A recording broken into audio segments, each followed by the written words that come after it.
Руки моют, как говорится. Никому не надо.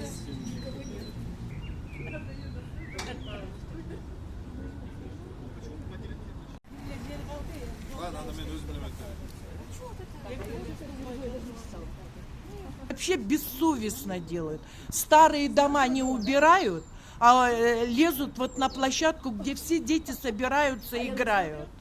Ответчиком является мэрия. Да, ответчик мэрия.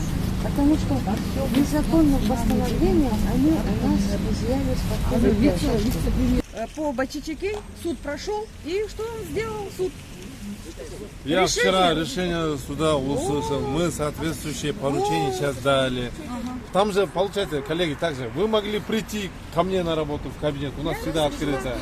Нет, после вчерашнего процесса, после вчерашнего процесса можно было сразу подойти. У нас всегда две. Я сразу подошла, вас не Вчера? было. Я зашла Да, в мы совет вместе ходили. 19-го. Меня Турумбеков... Мы оперативно Ачибек уже пропустил. решение определения суда взяли, сразу поручение юристам дали. Просто Мандеолодата там иск ваш же, вам иск отказали. Мы сейчас прорабатываем по другому варианту.